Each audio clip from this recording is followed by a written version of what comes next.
everyone. Good morning. Well, good morning for me. I'm on Eastern Standard Time, so it's morning still here, a few minutes till noon.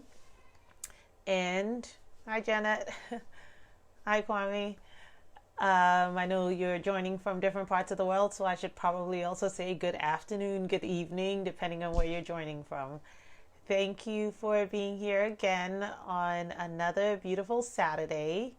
I'm very happy that I can see feedback today. I know last week I wasn't able to see feedback, so that was a little disconcerting, but I can see some feedback already and I can tell there's some people already joining in. So I'm excited about that. I'll give a few more minutes for more people to join in so that we can have our weekly conversation. Hi. Good evening. That's funny. I know you're in Eastern time zone. All right. Um, I hope you guys have all had a wonderful week. Um, it's certainly time for us to every now and then stop and reflect on all our blessings. This week was especially difficult because I'm a Marvel fan. I'm a Black Panther fan, and I know that was pretty devastating news for a lot of people hearing about that. Hi, May. So, I do think that it makes my purpose in doing this even more validated. I feel like we take ownership of our health, um, the more empowered we are as well. So, hi, Doreen. Okay, I see more people joining in. Excellent, excellent. We have a few extra minutes and we'll get started. I'm probably going to have this, hi Favor, I'm probably going to have this as the last in our series on sexual health specifically. Obviously, everything we discuss in the realm of obstetrics and gynecology ultimately leads to us having more information about our general health, and sexual health is a part of that. So ultimately, everything we discuss leads back to that, but on this specific series on sexual health, I'll probably phase it out today. And then we'll go back into doing some alternating topics on obstetrics and gynecologic issues. Unless you guys have more questions and want me to um, address some more things in depth, and then I could probably do focused lectures on those. So, oh, why? Well, because I need to make sure that I'm varying up the topics and keeping you guys engaged and on it. But if you have more questions, I'm more than happy to address those. Okay. All right. So I think hi, Francisca. All right. I'll go ahead and get this started. I think we have a couple of people on here. So we'll go ahead and get started. So good morning, good afternoon, good evening. Once again, we're here on a Saturday. You're here with me, Dr. Benga, your board certified obstetrician and gynecologist, to talk about and demystify myths about our female body so that we can make our healthcare decisions with more empowerment and in that process find our voice. So this is the final in our series on sexual health as of now. I'm open. It's not for sure. If you guys have more questions, I'll keep going. But I want to just quickly recap what we have done so far. So we started off this particular series. I addressed some issues about adolescent gynecologic sexual health, things that we need to talk to our adolescents about to help them, beginning with anatomy about the vaginal area, beginning with some things they need to look out for. We started that series around the week that most students in the United States were going back to college. So that's why I timed it that way. And just some pitfalls they needed to look out for. We touched on concerns like sexually transmitted infections. I didn't go in depth on that. That's something I can do later and address specific STIs, Hayakos. We also talked about issues related to mothers who are immediately postpartum, concerns that can arise from getting episiotomies, having had a C-section, if you're breastfeeding, and vaginal dryness related to that. So we touched on those as well. Then we moved on to a topic that I got a lot of engagement on, orgasms. And we touched on the different types of them. What is normal, what's not normal, normal in quotes. Hi, Priscilla. All right. And then this week, I thought I would kind of bring it all home by moving into a question that actually one of you brought up. We'll talk a little bit about pelvic floor issues, the role of Kegels, the role of Kegel balls, and then also talk about some issues in sexual health that are related to us as we get a little older as well. So we kind of went through all the different stages there. So I hope this was encompassing for all of you as well. As usual, if you're joining in, please post a hi, hello, some sort of acknowledgement in the comment field so I know that you're here. If you have questions at any point during this, be sure to post them. At the end of this, I will come back and address the questions. If you're watching this on replay, please type in #replay so that I can acknowledge you as well.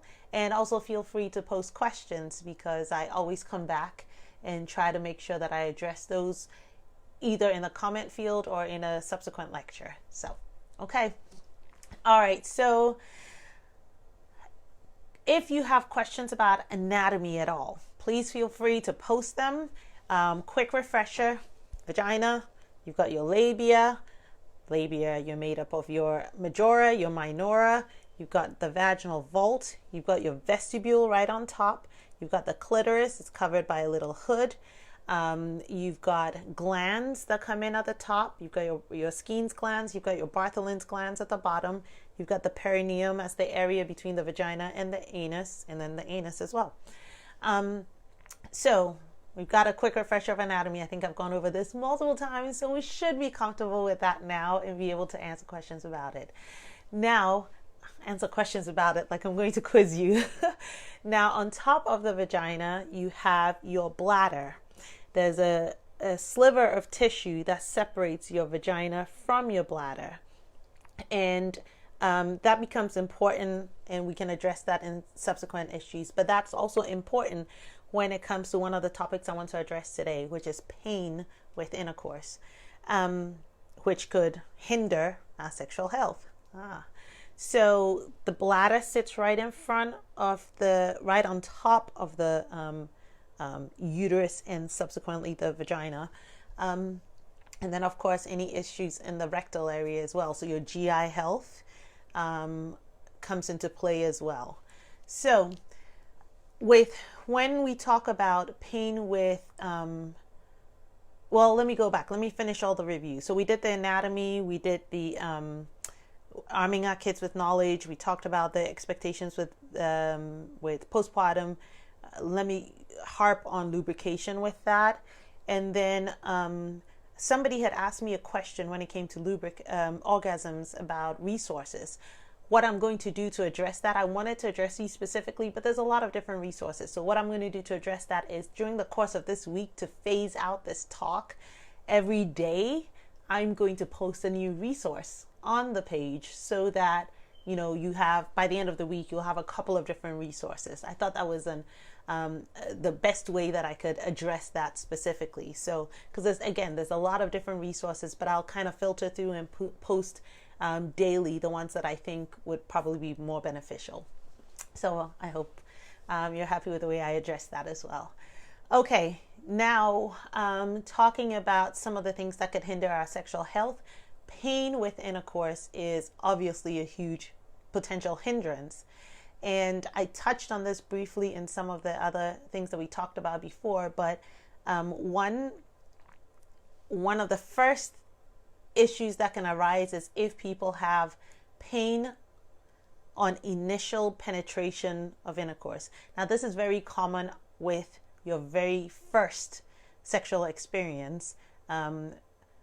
A lot of people who are engaging in this either have no experience, both partners may have no experience, or obviously the woman, if this is her first experience, would have no experience. How many times have I said experience? Will have no experience prior, so there can be some discomfort related to that. With pain on initial penetration, one general term that we use for that is vaginismus. It's a condition where the muscles, the initial muscles that surround the opening, involuntarily spasm, involuntarily tighten up. And some people describe that on the male side as it feels like they're hitting a wall when they're trying to penetrate. On the woman's side, it just feels like pain down below, and it can definitely be a block to progressing any further with intercourse.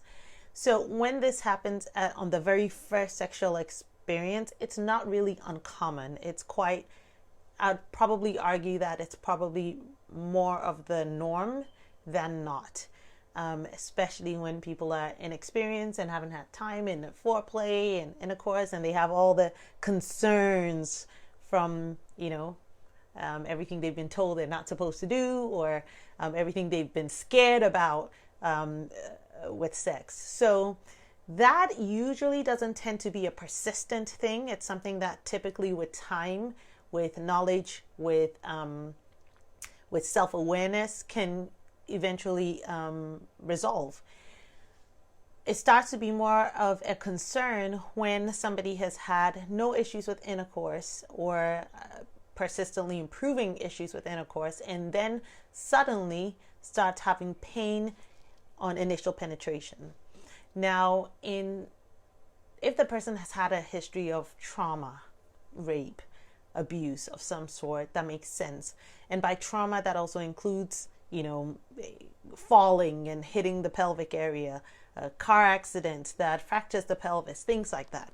Then we have an obvious cause for that.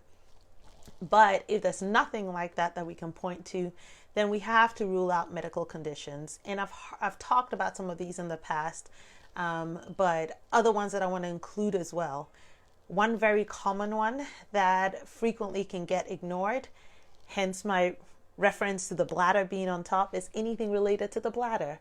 So common things like urinary tract infections. It could be something as simple as that, that's persistent. And if it's not adequately diagnosed, it can cause, pain with intercourse as well, or pain in the pelvic area. And most people end up attributing that to the vagina.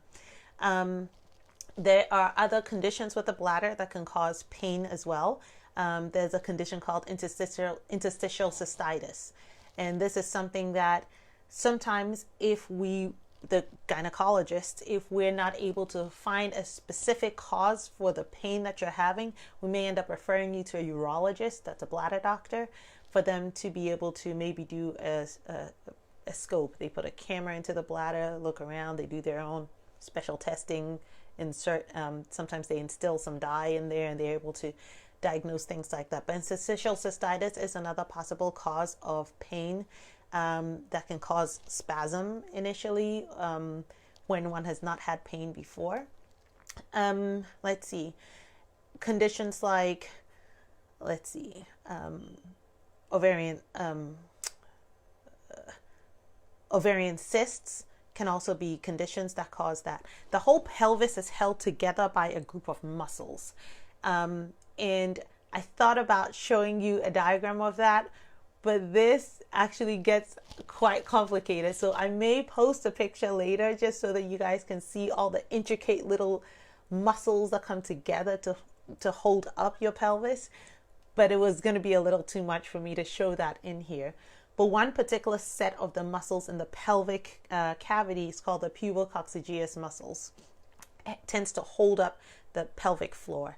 And if you have any issues with this particular set of muscles, it can definitely cause pain with intercourse. It can cause pain that prevents you from being able to orgasm. It can cause pain with urination. It can cause pain sometimes even just with sitting in certain positions.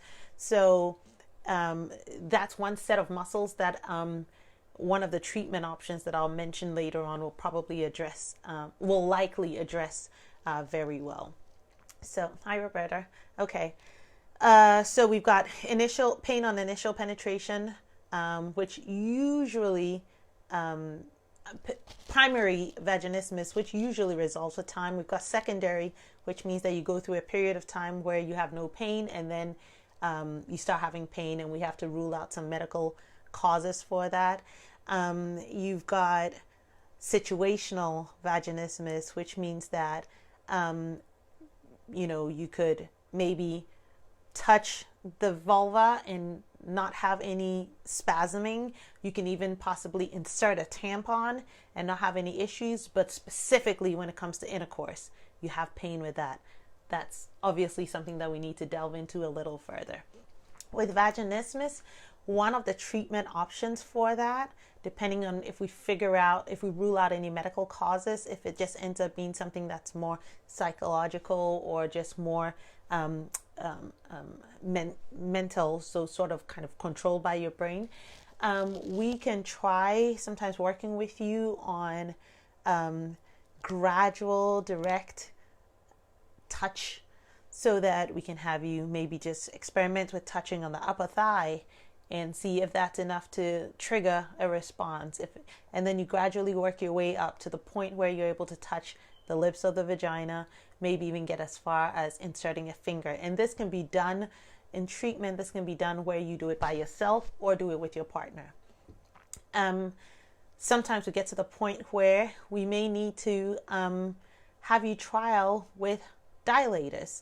And so there are dilators that you can actually buy online, unless your gynecologist can refer you to a urogynecologist, and a urogynecologist is a specialist who treats both the bladder and the and gynecologic issues. And some of them will have devices that they have come up with themselves. But for the most part, regular FDA approved vaginal dilators are very easy to get in this day and age, and we may just have you experiment with inserting one, starting from a very, very small size, inserting it gradually vaginally, either by yourself again or with your partner, leaving it in place for 10 seconds to 15 seconds, and you gradually increase the size until it gets to the point where you don't have that anxiety related to penetration. So there's that. So pain with intercourse, we've got vaginismus as one of the possible causes of that. And then we go into other causes. So some people are able to get past the initial penetration, and then they have pain on deep penetration. This is usually more of where the organic issues come in, the things I mentioned before, the endometriosis, the fibroids, the cysts, vaginal dryness, all of that also comes in as well. This tends to be a little, I don't want to say easier to fix, but again, once we rule out all the organic causes of it, sometimes things as simple as changing positions in intercourse, as using lubricants, moisturizers, can help sometimes. If you've had surgery and you've got scarring in that area, sometimes that can cause some pain on deep penetration. With that, I probably would lean more towards positional things to help improve that. Let's see. Yeah, deep penetration, usually those are the main causes. And when we think back to the orgasm talk, and we know that some people only orgasm sometimes with deep penetration, if you unfortunately fall in that group and now you've had a condition that causes you to not be able to tolerate that, then you may have to explore some more to figure out a different way to be able to get some satisfaction sexually. Again, goes back to communicating with your partners on what feels good, what doesn't feel good. Dryness, I think we've talked about this on almost every single talk that we've had, but dryness specifically related to age, we can address hormonal medications, hormonal creams, gels that you can use vaginally. We have hormonal rings that you can place in the vagina that release an amount of hormone daily, and you put those in usually monthly sometimes. We can talk about different moisturizers. Moisturizers don't usually have hormones in them. Same way that you moisturize your skin, there are ointments and creams that have been made that can help moisturize the vagina. There are people coming out with all sorts of things, vaginal moisturizers for the labia, so the lips of the vagina as well. When it comes to lubricants, there's a lot of different types. I tend to usually promote when it comes specifically to intercourse, the silicone based, simply because they tend to last a little longer. But you have to be careful. If you and your partner use condoms for sex and you're trying not to get pregnant, some lubricants can weaken the strength of the condom. So you have to always read the fine print as well and see. They always joke about me in the office because I'm always experimenting. I'm always researching different types of lubricants that I can give to my patients to help. And so, everything from platinum lube, uber lube, just various different kinds that I will always make sure I always have a bucket sitting in my patient rooms so that, you can take some with you as you go along. So I find that it usually tends to help a lot of people with it's a very simple solution to a lot of people's issues. So, when it comes to pain with intercourse, a particular area that can be a little tricky to treat is if the pain is on the lips of the vagina.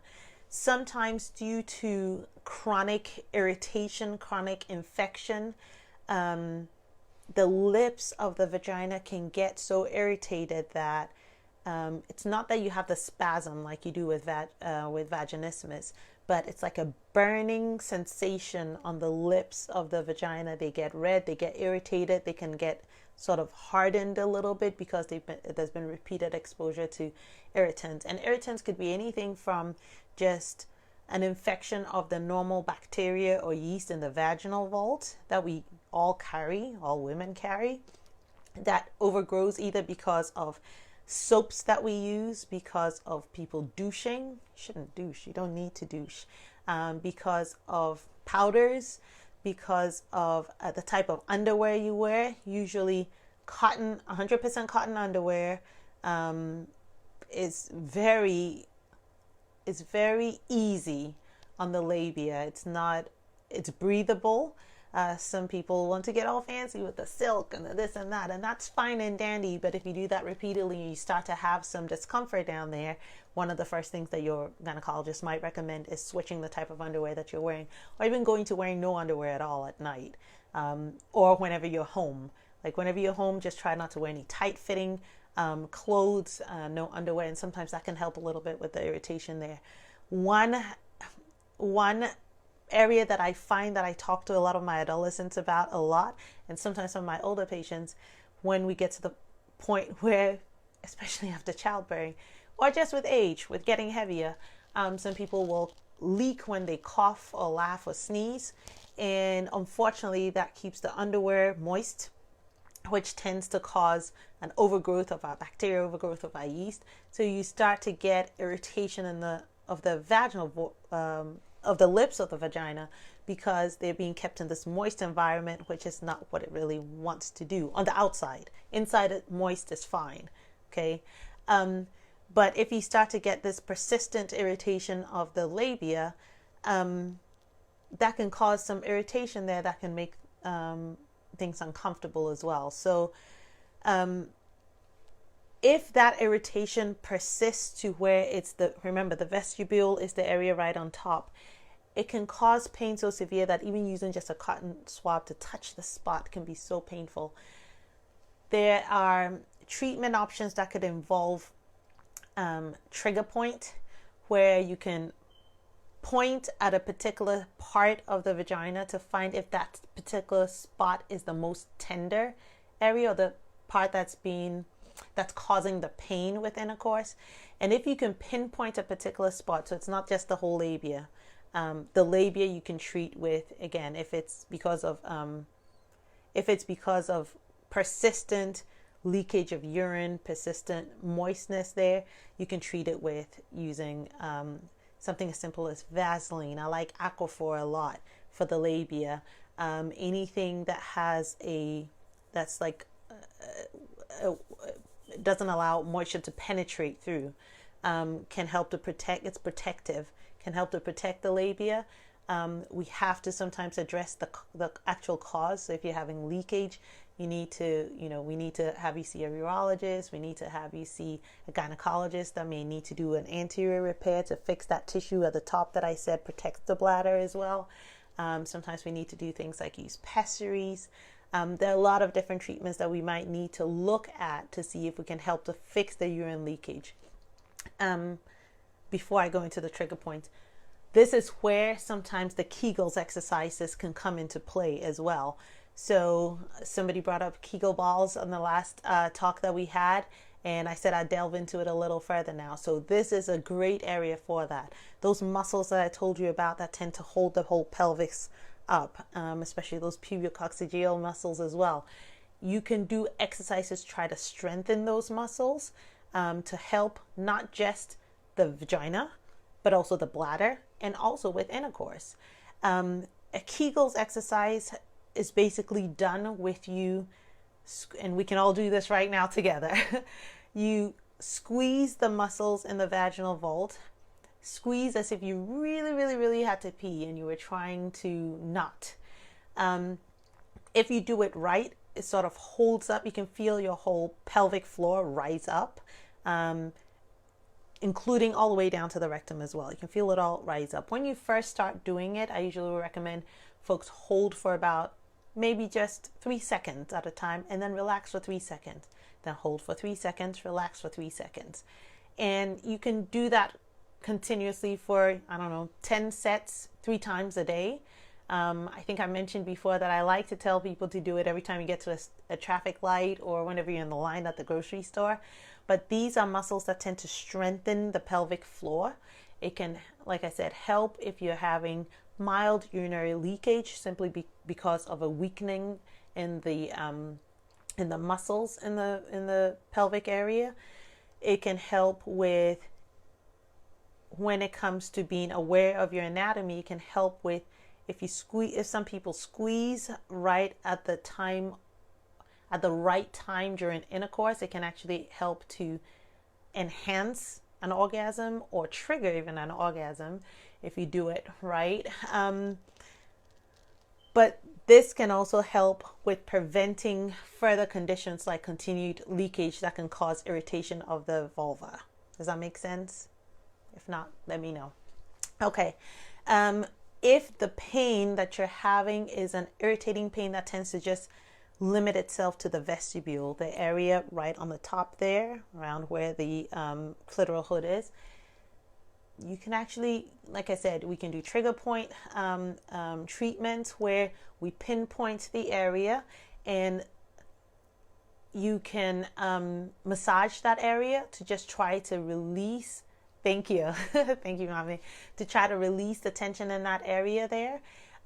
Sometimes we go as far as maybe needing to do injections in those spots, and it could be steroid injections. Some people might need numbing medicine injected into those areas. We've done Xanax to help sometimes, and sometimes even Botox in that area to numb it so that those nerves are not as triggered and uncomfortable, and thereby decreasing ability to enhance your sexual health. And you can get as far as sometimes needing to surgically excise that vestibule. So you might need to remove that area there. That's pretty drastic. And I would think that would be reserved usually just for times when everything else has been tried and no success has been met. So these are all the different areas that can cause some things that can affect our ability to enjoy our sexual health. One very underutilized resource that I think that sometimes we encounter is the use of other subspecialists, or you being able to talk to your doctors about specialists that can help with enhancing those muscles down in the vaginal area. So at the beginning of this, I may have skipped mentioning I'm an osteopathic physician. I believe all about muscles and enhancing different muscles in the body to help them come up to their full potential. And there's a group of practitioners that work really well with both obstetricians and gynecologists and urologists that can help in this particular sphere, and these are pelvic floor therapists. Now, I know in certain places in Europe, and I can't say for sure for everywhere because I know just like regionally here in the United States, there are areas where we have more resources than others. I really, really, really want to know if we have these in Ghana. So for those of you in Ghana, if you can give me some feedback on this, if we have pelvic floor therapists in Ghana, I would love to be able to connect with any of them. But pelvic floor therapists are therapists who specialize in working with the muscles in the pelvic floor. Like I told you, there's a huge intricate connection of those muscles down there. And sometimes your OBGYN might not have enough time to specifically work with you on that. That's fine. Just like how your family doctor might not have enough time to work with you on different muscle groups, you have physical therapists for that. So we have pelvic floor therapists. And this is a resource that we can sometimes refer you to help with pain in the vaginal area. Anything from acute pain, meaning pain that started just recently, or chronic pelvic pain, so pain that has been going on for a while. They can help to map out the muscles in the pelvic area that might be the cause of the specific pain. Again, this is if we've ruled out any organic causes of it. And they can work with you past the Kegels. You know, you've done Kegels, it's not working. Fine, we can have the pelvic floor therapist work with you in a series of individually structured exercises that you can do to relieve pain in the pelvic area, to strengthen muscles in the pelvic area. And in this process, you can sometimes figure out which muscle groups actually help to enhance your sexual experience as well. I will preface this by saying, for those of you in the United States, if you are referred to a pelvic floor therapist, just like with anything else, you want to make sure that they are accredited, because when it comes to our vaginal area there, unfortunately, we can get violated in that area as well. So you want to make sure that whoever is teaching you has had the right training for it. The Society of Pelvic Floor Therapists has 2 accreditations that they give out. There's one that's a CAPP accreditation, and there's one that's a WCS, Women's Certification Services, or something like that. I'll post the accreditation links in the comments for you. Again, I don't know much about the links in Ghana, so those of you who are in the know, please share this with me. I really want to know this. And I'll look for some resources abroad as well for you guys. I know with the different kinds of insurance and different kinds of medicine that's practiced all over the world, sometimes getting access to these resources might be different for everyone. I know that in the United States, most insurances, if pelvic floor therapy is being offered by a certified trainer for a definitely diagnosed condition, then they're usually covered. So ask if you're having issues in that area. If you feel like you need some more strength in that area, you've tried the Kegels, it's not working, this is definitely a resource for you. When it comes specifically to the Kegel balls that were referred to before, and I think I made reference to some Kegel weights as well. If you Google these, there's so much information out in the interwebs about these. My general recommendations are fine. Yes, these work great for some people, especially those who have, tried Kegels, it's not working, maybe don't have access to a pelvic floor therapist. This can help some people sometimes to kind of enhance what they've already done on their own. So you've tried your Kegels exercises, you've got a good idea, but you just need something a little extra. You can try with the Kegel balls as well. Now with these, you want to make sure the vagina is a blind ending sac. I showed you that picture before. It's not an open chasm. So nothing you put in there is going to get lost. Anything can be taken out. But sometimes you want to just help yourself out a little bit. So if you're going to use these, make sure that it has maybe a string attached that's attached to the ball tightly enough to where you can yank on it and it comes right off, and the string doesn't just pull itself right off, because then you might need my help to get it out. I can get it out, but you might not you might not want to have to trek across town to come to me to do that. So make sure that you have one that has a string attached that you can pull out easily. The materials that they use to make these, make sure you do your research on those. And again, for us in the United States, there are FDA approved devices that you use. There are cones, all the dilators I mentioned earlier, the dilators, the cones, the balls. Make sure they're FDA approved. Make sure they're made of a material that does not increase your risk of infection. So FDA approved materials. Medical grade materials. There's some made out of glass and metal. Those actually, as strange as it sounds, glass, metal, silicone can actually end up being healthier or safer. Let me say safer, because bacteria don't tend to grow on them.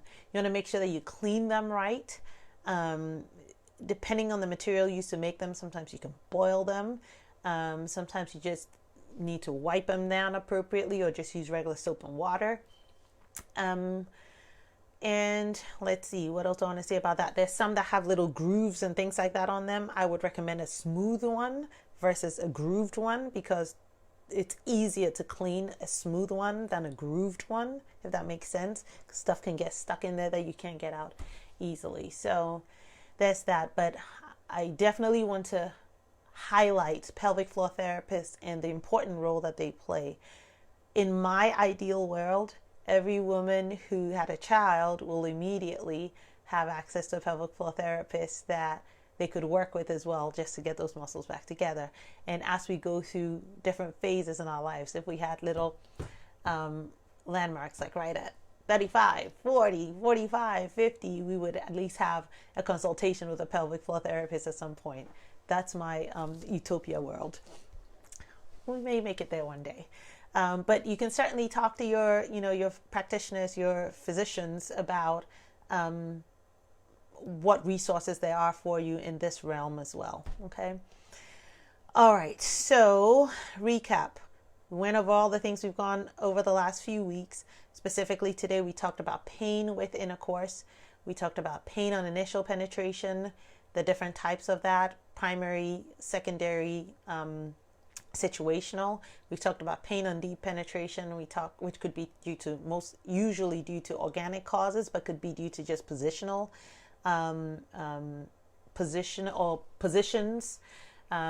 We talked about vaginal dryness, lubricants, moisturizers.